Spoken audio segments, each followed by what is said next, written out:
All right. Hey guys, it's Noe. In today's video, I thought I would offer you a review of some of the things that I have been watching recently.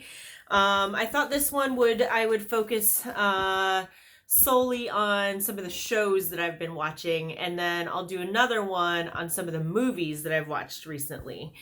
So I do like to enjoy, like, in the evenings I like to sit down, usually after all the craziness of the day has settled down, done with work, dinner, all of that is done, and the kids have settled.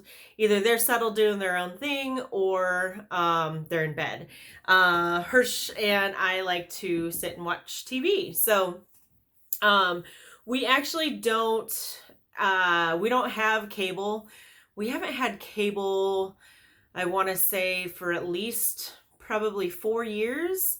I think when we first moved to Seattle, we started out and we had cable, and then eventually we did away with it. But we do stream everything, obviously. So we have Hulu and Netflix, Disney Plus, and we have Amazon, because that's included in our Prime membership. But then we have a PlayStation, so there's all kinds of different channels and stuff that you can get with that, like Tubi and Pluto, and just a number of different things, right? Like, there's so much stuff that you can find to stream.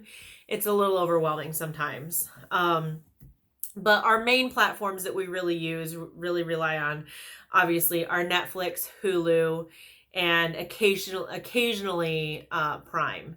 Sometimes we go through a period where we don't really use our Amazon Prime a lot, in terms of like our Amazon Prime Video.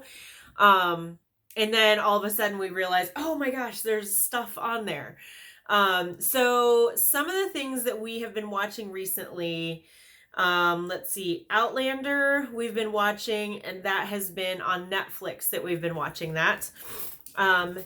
Deaf You, and I'll talk to you a little bit about that, is also on Netflix, and then Trial 4 is also on Netflix. So all of these things that I'm going to talk to you are on Netflix, although Outlander, you can find on a couple of different platforms, because I think Outlander is actually through Stars. But you can find several of the earlier seasons on Netflix and potentially Hulu. So Outlander is actually the first one that I'm going to talk to you about and kind of review, I guess. So we really got into Game of Thrones, and we were totally late to the game in getting into it. We actually didn't get into it, I want to say, until last year, early, maybe last December, I think, is when we kind of got into it. And oh my gosh, like, we got hooked. I will say the first season was a little slow going. But then it really took off from there. So a lot of people were saying, like, after Game of Thrones ended, a lot of people were kind of recommending and saying that they were watching Outlander. So I'm like, I don't really know what that is. To me, I thought, when I hear Outlander, which I actually think it's Highlander, but Outlander, there used to be like a show, I think, with Steven Seagal, like way back in the day, like when I was a kid. So I was like, what is it, like action? What? So we gave it a try, but I'm gonna be honest. The first couple of episodes, I was like, oh my God, this is so slow. This is so dry. Like, this is nothing like Game of Thrones. But I forgot that Game of Thrones also started out kind of slow. But basically, Outlander is, it's based on books, similar to Game of Thrones was based on books. But it's, Outlander is action, it's romance, it's thriller, it's mystery, it's history, it's a little bit of everything, kind of all wrapped into one. So it is the story of this woman who, it starts out in 1940s, and this woman happens to time travel through these stones. And it takes place in Scotland. It takes place in a couple of different locations, England, Scotland, and the US. But she travels through these stones and ends up going back 200 years in the past to 1700s in Scotland. And so then she's having to like come to terms with, well, I might not ever be able to get back. So she basically starts a life in the 1700s in Scotland. And at that time, it was a very tumultuous time in the country. And Scotland versus the British Empire, I guess. And so there was wars and everything like that. But it really details, that's where like the period piece comes into play, which we really like period pieces. We think they're pretty cool. But yeah, so that kind of goes through that, and then her being able to potentially come back into her present day life, and what that's like. I don't want to give away too much, but what I appreciate about Outlander is, yes, it was slow going, so give it a shot if you're going to watch it. But it really does really good on the character development. So I really appreciate that. And I don't know how true the historical facts are, because it's not like Scotland's really been a place on my radar to ever like do a lot of research on or anything. But I appreciate the historical piece of it. I just think it's really well done. I like the romance. I like, there's definitely some scenes that are not for the squeamish. There does happen to be a really rough scene that happens between a soldier and an army or a military ranked person. And he wasn't a soldier. He was a captive prisoner, I guess. That scene is a little rough. So just be prepared that there are some rough scenes. There's a lot of bloody scenes. But Outlander has really captured our attention. So we have now finished all 3 seasons of Outlander that are available on Netflix. So I believe there are 2 more seasons available, and then I think folks who have been watching it up to this point are waiting on season 6. So I think we're going to have to switch over to Hulu or Amazon, and we're going to have to upgrade our membership for Stars to be able to watch the other 2 seasons that are available, which is what we did when we watched Game of Thrones. So we watched everything we could up to the point where as far as we could go. And then I did end up getting the HBO add-on so we could finish watching the seasons. And then honestly, like once we were done with the seasons, like we canceled our membership. So kind of the cool thing is that a lot of these will offer 2 weeks free, or at least a week free. So you can kind of, binge watch as much as you can, and then stay on and as long as you want. So I do kind of like that aspect. So Outlander is one that I would recommend if you're looking for kind of an ongoing series or show. I do recommend that. I don't recommend going too long, because sometimes we get started on stuff and we forget of like what we're watching, especially when we're switching between platforms and if we watch movies versus series. So I wouldn't recommend letting it go too long in between episodes, because sometimes you tend to forget what you've watched, and you have to try to mentally catch up with the storyline. So that would be my only recommendation on that. The other one that we recently watched and finished was called Deaf U. And it's actually about Gallaudet University, which is located in the DC area. And it actually is a college that was set up by, I think, an act of Congress when Abraham Lincoln was president. and set up for the deaf and hard of hearing students. So they're not exclusive to deaf or hard of hearing students. They will admit other fully hearing students, but primarily their focus was for deaf and hard of hearing students.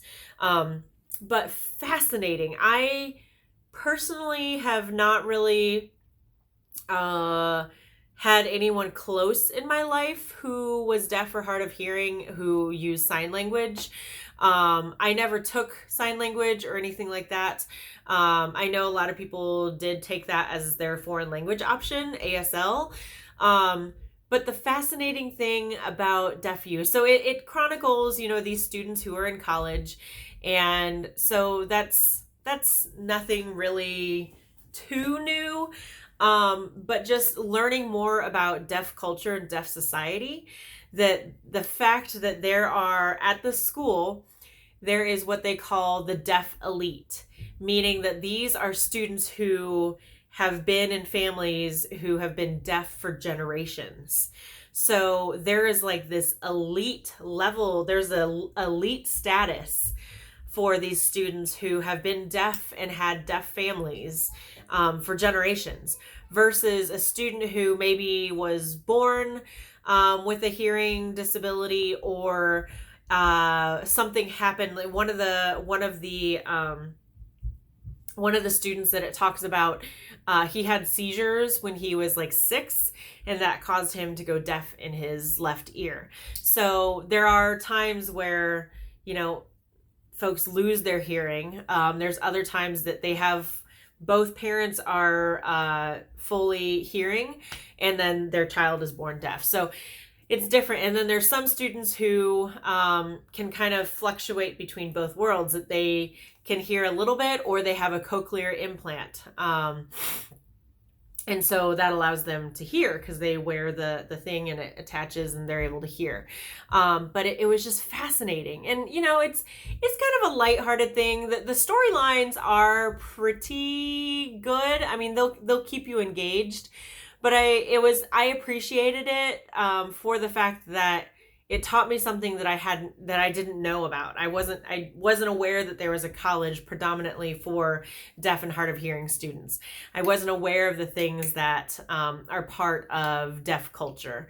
It was also interesting to see how, like, among that deaf elite, that there's this there's bullying, right? And there's bullying anywhere. You can go anywhere and there's bullying. But there was a student who, she's an influencer. She's big on YouTube, and the elite students at that school really just hated on her for the fact that they thought that she catered to the hearing world more so than being an agent of the deaf world. And so they just, they were mean to her. They bullied her. She actually eventually dropped out of college, or dropped out of Gallaudet. So I'm not sure her storyline. I don't know if they're going to continue with another season or not, but it was a pretty good watch. I would recommend it, just to kind of give you a different view, a different perspective on things. And then the other show that we recently watched, I think we're still watching, is Trial 4, the story about Sean Ellis and how he was on trial 3 different times for the murder of a cop in Boston, Officer Mulligan, and how Sean Ellis spent 22 years in prison and wrongfully accused. And so it just goes through the whole process of his trials, talks about how corrupt the Boston Police Department was, just all the things that didn't happen that should have happened, and all the things that did happen that should not have happened. And it just really, it sheds light on more of the issues that we already know are a part of our society. And so it really talks about that. It's definitely more of one of the social justice pieces, kind of the true crime, kind of this is the state of the affairs kind of show. So we do deal with a lot of that in the news. So sometimes those shows can be a little bit heavier. It's not a lighthearted show necessarily, but I learned something I never knew. I had never heard of that of him. I mean, we had watched the Khalif Browder docuseries that was on there a while back. But it just again continues to drive the point home that there are so many issues with our justice system, or as I will say, our injustice system. And so that is definitely one of the bigger cases that has happened with that. So again, these show recommendations are kind of across the board, a little bit of everything. But Outlander, Deaf U, and Trial 4. So that's what we've been watching recently. Let me know if you've watched these and what your thoughts are. Let me know what you're watching. We're always looking for recommendations. Like I said, we do like period pieces. We really loved Game of Thrones.